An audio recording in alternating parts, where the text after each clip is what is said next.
he's still a work in progress. No, we haven't made it by any stretch of the imagination, but you know, we got a play caller that's the best in the world. So, you know, our game plans and how we execute is a huge deal for this offense. How would Jason Poe coming along? He's coming along. He's coming along. He just continues to win his matchups, and he plays like his hair is on fire.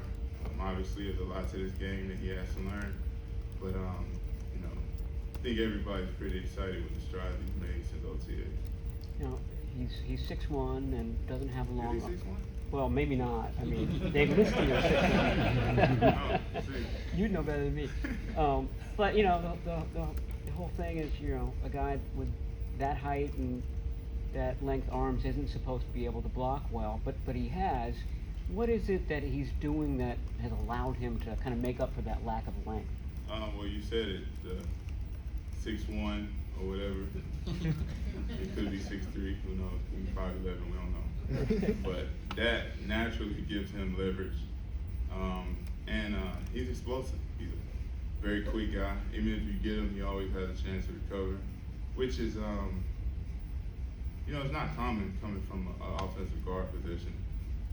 Usually those guys don't have a lot of room to recover when they do have a chance to recover, but you just never really see that type of athleticism coming from the guard position. And I think that's why he's been successful, because he uses his attributes to his strength and what we may see as his weakness.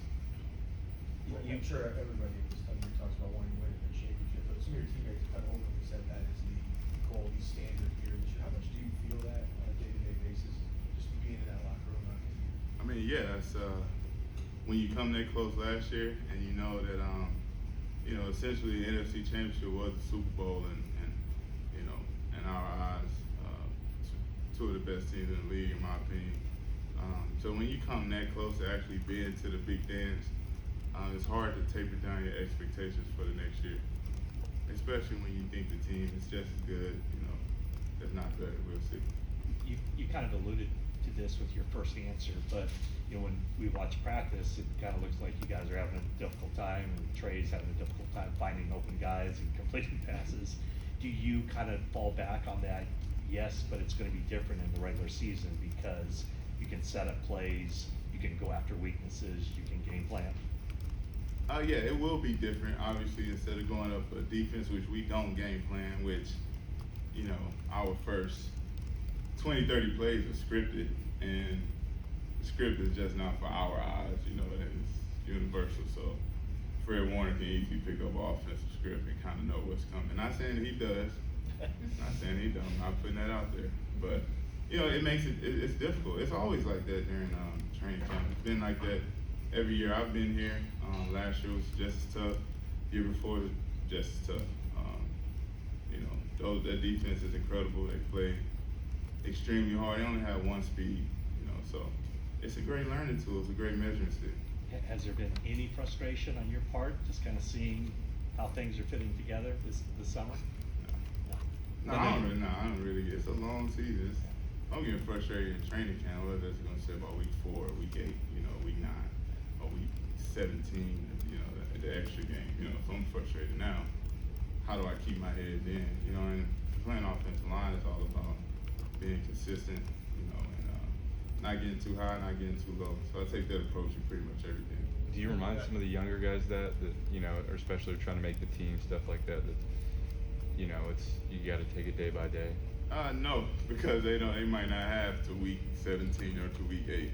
So no, they got a crunch, and that's really what training camp is most likely for, is for getting the younger guys up to speed. And so no, they have to take advantage of every rep they get, every individual, you know, watching the guys in front of them. No, they should be on a, you know, they should be a sponge, soaking everything up day by day. I know Mosley was in here yesterday, and he was saying that you know, being named Pro Bowl, All-Pro, NFL Top 100, that's all important stuff to him. Like, he wants to strive for that. Right. You've done all that. Was that stuff that you strove for? Did it just happen, or how did, you know, the top 100 things coming out this week, you'll probably be in the top 10. You know, does that? I wish. How does that stuff affect you?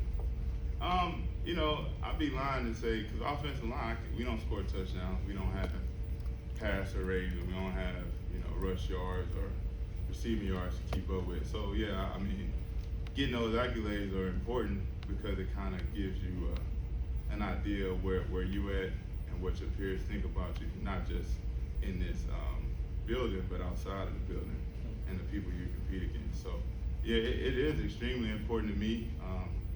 Every year it's on my list of goals, especially Pro Bowl, and you know, I only made one All-Pro, so you know, I'm kind of lacking in that department, but it's always gas in the tank.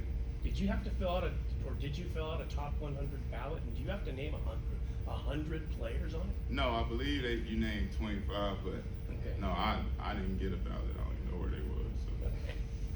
You got Poe, Horford, Drake Jackson, Davis Price, Danny Gray. A lot of rookies seem to be making some impression this summer.